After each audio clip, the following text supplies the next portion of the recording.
तीसरा सवाल है साहब कि हुरूफ मुकत्तियात का इल्म क्या है, इसे इब्तदाई दौर पे कैसे सीखा जा सकता है, हुरूफ के असरात पर भी कुछ रोशनी डालें। हुरूफ मुकत्तियात बुनियादी तौर पर चूँकि इसका पहले से कोई ऐसा हमारे पास इशारा और किनाया मौजूद नहीं।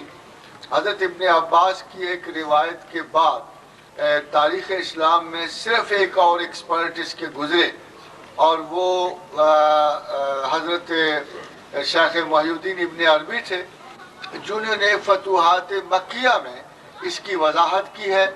और ख़ास तौर पे उनकी एक स्टेटमेंट बड़ी मशहूर है कि दाखिला सीन फ़िशीन ज़हरा कब्र मोहिउद्दीन, कि जब सीन शीन में दाखिल होगी तो मोहिउद्दीन की कब्र ज़ाहिर होगी। तो मुद्दतों लोग शेख के इस बयान के बारे में बड़े मुश्तबिर है कि पता नहीं क्या कह गए हैं कि सीन शीन में दाखिल होगी। मगर जब सुल्तान सलीम 200 साल के बाद जब सुल्तान सलीम शाम में दाखिल हुआ तो पहला हुक्म उसने ये दिया कि शेख अकबर की कब्र ढूंढी जाए, निकाली जाए और उसको नुमाया किया जाए। तो फिर लोगों को समझ आए कि मोहिउद्दीन इब्न अरबी ये कह रहा था कि दाखिला सीन फ़िशीन ज़हरा कब्र मोहिउद्दीन, कि जब सीन शीन में दाखिल होगी तो मोहिउद्दीन इब्न अरबी की कब्र ज़ाहिर होगी। हज़रात मोहतरम, ये उस वक्त की बात है। इसके पहले और इसके बाद हरूफ मुकत्तियात का कोई इल्म किसी स्कॉलर के पास किसी सूरत में मौजूद नहीं रहा। अगरचे शेख मुजद्दद ने इसके बारे में दावा किया कि मुझे हरूफ मुकत्तियात अता हुए हैं, मगर उस इल्म की किसी कीमत पे मकतूबात शेख मुजद्दद में या और किसी भी किताब में उसकी कोई डेमोन्स्ट्रेशन नहीं हुई, इसलिए वो दावा नाकाबिल तस्लीम रहा। कुछ लोगों ने इसके बारे में दावे ज़रूर किए हैं कि ऐसा हमें इल्म है, मगर जैसे आप जानते हैं कि जिस दावा की परख मौजूद ना हो या जिस दावा की डेमोन्स्ट्रेशन मुज़ाहिरा ना हुआ हो, उस पर यकीन करने से हर संजीदा इंसान को ताअम्मुल होता है। मैं अब चूँकि इसे पर्सनल हवाले से बयान करना चाहता हूँ, इसलिए मुझे उम्मीद है कि ये बात एकेडमिकली सिर्फ मेरे हवाले ही से जानी जाए।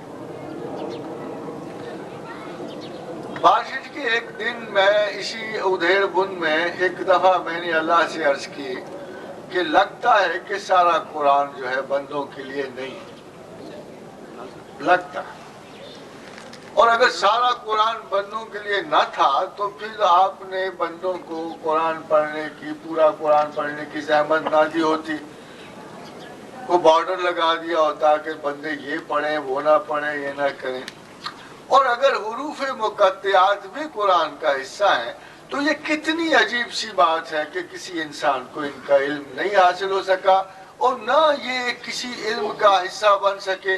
तो इसलिए मेरी ये खसूसी, मैंने SOS मैसेज भेजा कि मेरी ये खसूसी इस्तदा है कि मुझे हजूर की बारगाह इनायत से कुछ इस इल्म का थोड़ा सा हिस्सा नसीब हो। तो हज़रत ये मेरी इस दुआ के बावजूद काफ़ी मैं कोशिश भी करता रहा जानने, सुनने, पहचानने की, बट सच कोई क्लू नहीं निकला, कोई ऐसा सुराग नहीं मिला जिससे मैं मुतमईन होता कि आई फाउंड ए वे। फिर इत्तफाक ऐसा हुआ कि लुई मैशनन की किताब पढ़ते हुए एक उसका जुमला मेरी नज़र में पड़ा और वो जुमला बुरी तरह मेरे जहन में अटक गया, तो शायद वो भी हिकमत रब्बानी थी। तो लुई मैशनन ने कहा कि it seems that he knew some kind of the knowledge of basic categories. अब ये जो लफ्ज़ और सेंटेंस था knowledge of basic categories, it struck me very hard. तो मुझे ख्याल ये आया कि जब कायनात बनी होगी, जब खुदा ने कलाम किया होगा, जब इंसान ने इल्म सीखा होगा, तो उसके पास तो इतना वसी तर इल्म नहीं था।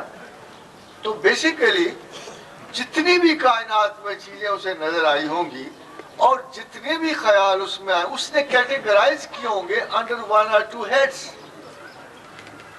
اور چونکہ تختی اسے پروردگار سے مقطعات کی نصیب ہوئی تو یہ 14 حروف وہ بیسک کیٹیگری ہیں جن میں کائنات کی ہر چیز کا علم ضرور ہوگا، ان کی فطرت کا علم ضرور ہوگا. اب حضرات گرامی یہاں ایک لکھا ہوا ہے کہ اسے ابتدائی طور پہ کیسے سیکھا جا سکتا، تو وہ میں آپ کو بتا رہا ہوں کہ اسے ابتدائی طور پہ کیسے سیکھا جا سکتا. میرے لیے جب میں نے اسے زیادہ غور کرنا شروع کیا تو میں نے ابتدا الف لام میم سے، میں نے سوچا یہ اگر بیسک کیٹیگریز ہیں تو یہ بیسک کیٹیگریز کے علاوہ گروپ بھی ہے، یعنی الف لام میم ایک گروپ ہے.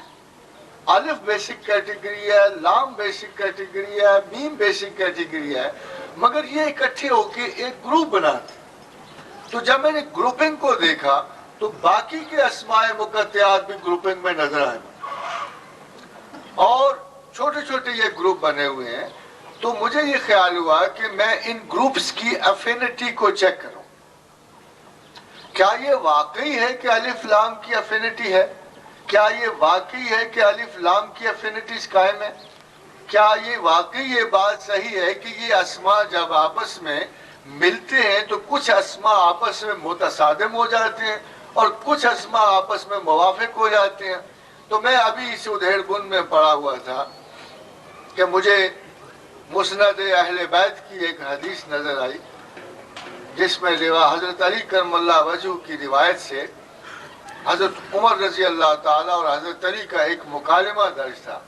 تو حضرت عمر نے حضرت علی کرم اللہ وجہ سے کہا یا علی یہ کیا ہوتا ہے کہ ہمارے دل جو ہیں بعض اوقات ہم اچھے بھلے اللہ کے احکامات پہ چلنے والے نیک لوگ ہیں، مگر یہ کیا ہوتا ہے کہ بجائے ایک نیک آدمی کے ہمارا دل ایک برے آدمی کی آشنائی کو جاتا ہے.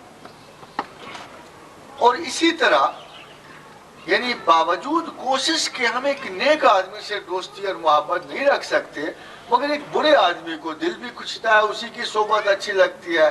تو حضرت علی کرم اللہ وجہ نے کہا کہ عمر امیر المومنین میں نے یہ سوال ایک دفعہ رسول اللہ صلی اللہ علیہ وسلم سے پوچھا تھا کیونکہ میری بھی یہ کیفیت ہے کہ اچھے برے لگتے تھے اور برے اچھے لگتے تھے. تو میں نے رسول کائنات صلی اللہ علیہ وسلم سے پوچھا کہ یا رسول اللہ صلی اللہ علیہ وسلم یہ کیا بات ہے کہ ہم نیکی کی طرف رغبت رکھتے ہیں، نیکی کو جانا چاہتے ہیں، مگر جب دوستی یاری کا ساتھ تو کبھی برے آدمیوں سے آشنائی اچھی لگتی ہے. تو رسول گرامی مرتبت نے فرمایا کہ اللہ نے جب ارواح کے جنود پیدا کیے تو اسی وقت کچھ کی کچھ سے محبتیں ٹھہرا دی اور کچھ کی کچھ سے نفرتیں ٹھہرا دی. اب چاہے یا نہ چاہو جب آپ زمین پہ آؤ گے تو وہی محبتیں ہوں گی، چاہے وہ اچھے ہوں چاہے وہ برے. تو چونکہ میں تو آلریڈی افینٹیز کے موضوع پہ غور کر رہا تھا تو مجھے ایک بڑی مضبوط سند ملی، مجھے ایک بہت مضبوط سند مل گئی. اس لیے میں نے وہ پورے پروسیس کرنے شروع کر دیے. مگر حضرات بات یہ ہے کہ جیسے 32 موروں کی چالیں 1 ارب سے زیادہ ہیں، تو جب آپ ایک بیسک حرف کی کیٹیگری ختم کر لیتے ہیں تو جب کمبینیشن شروع ہوتے ہیں تو بے پناہ مصیبت کا باعث بنا. فرض کیجئے کوئی بھی آپ اسم لیجئے، اسم احمد لی لیجئے. اب اسم احمد میں 4 لفظ ہیں جو علیحدہ علیحدہ حیثیت سے کمبائن ہوتے ہیں. اب دیکھیے حامیم بیچ میں آ گئی، الف ادھر آ گیا، دال ادھر آ گئی، تو ہم دیکھتے ہیں کہ یہ چاروں بڑے لفظ ہیں، چاروں مؤثر اور ایفیکٹو لفظ ہیں. تو جب الف کو پڑھا جائے گا تو ہم یہ خیال کریں گے کہ الف ہر حال میں پاور انٹاکسیکنٹ چاہتا ہے، الف ہر حال میں مغلوبیت کے خلاف ہے، الف پوزیسو ہے پاور کا، اس لیے بخیل ہے. معاف کیجیے گا بہت سارے الف بیٹھے ہوں گے. یعنی الف کی بنیادی نشانی یہ ہے کہ یہ ڈسپلنڈ ہے 2 چیزوں کے لیے، پاور کے لیے اور بخل کے لیے. ये इजीली गिवन नहीं करता, इजीली गिव अप नहीं करता। अब आगे होगी हे। जब हे को देखा तो पता लगा कि ये पूरी हयात है, ये इब्तदाई हामीम ये है, वजअलना मिनल माए कुल्ल शैइन हई। तो आपने देखा कि इसमें हामीम का तज़किरा हुआ है कि माँ की मीम और हे हयात की। तो ये पहली हामीम थी जो अल्लाह ने पैदा की, यानी पानी से हयात शुरू की। तो अब जरा इनकी सिफात पे गौर कीजिए कि माँ स्टेशनरी है और हे हरकत वाली है। तो जब दूसरी हामीम पैदा की तो आप देखेंगे कि हूत वो चीज है जो माँ में हरकत करती है। ये दूसरी लाइफ है, it is the first life, the first pattern of life जो है वो, उसमें एक चीज पाई जाती है अगर गौर करें तो वो हरकत, इश्ताल है, इरिटेंट है, मुतहरक है, मुस्तैल है। जिस चीज में हे या खे होगी तो उसमें ये बुनियादी सिफत पाई जाएगी कि उसके बेसिक सेल्फ में हरकत, इश्ताल, इस्तराब और इरिटेंट सेल्फ शामिल होगा, क्योंकि वो हयात है, उसे चैन नहीं आ सकता। With the best of the disciplines, it will move in him. अब देखिए आगे मीम आ गया। मीम मुतफक्किर, मीम में दो है, बाजू का रंग पे चले जाते। एक मीम माउल बहर है, एक मीम माए दरिया है। साफ सुथरा पानी उछलता हुआ, जंप करता हुआ, जिंदगी नरश करता हुआ, आंखों को भला लगता हुआ, और ये साफ रंग वाली मीम है। दूसरी माँ जो है जिसे माउल बहर कहती हैं, इस समंदर की मीम, अगर इस पर गौर करें तो तारीक, डार्क, मुतफक्कर, वसी, इंतहाई गहरी साजिशों का मरकज, बहुत गहरे कर्टन्स के अंदर बेपनाह वुसअतें छुपी हुई। तो जब आप मीम का रंग समझ पाएंगे तो ये हरकत होगी, जब मीम का रंग वो पाएंगे तो वो हरकत होगी। एक मीम एक्स्ट्रावर्ट है और एक मीम इंट्रोवर्ट है। अब आप देखें कि दो इंतहाई मुश्तविल लफ्जों में जो अलफ और हे में मौजूद है, जो तीसरी मीम है वो रंग पे जाएगी, वो रंग पे जाएगी। अगर मीम का रंग गंदमी है और या डार्क है तो ये डिप्रेसेंट होगा। ये डिप्रेसेंट इफेक्ट पहले दो मुश्तहिल इफेक्ट्स को कंट्रोल कर।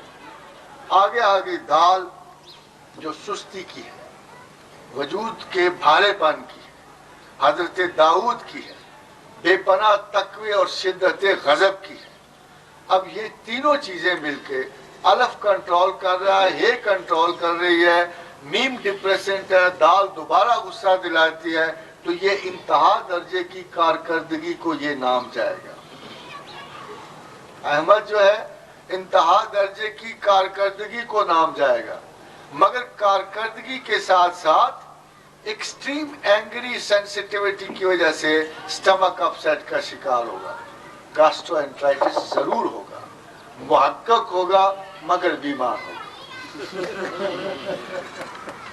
ये मैंने सिर्फ आपको इब्तदा के लिए एक इस्म की, अगर आपके नाम में से है तो आप अपनी फितरत को बड़ी आसानी से जान सकते हैं कि ये तमाम जो खसाइस मैंने बयान किए इसमें कोई गैस वर्क नहीं, कोई चांस नहीं गलती का। गलती सिर्फ उस्ताद करता है, इल्म नहीं करता।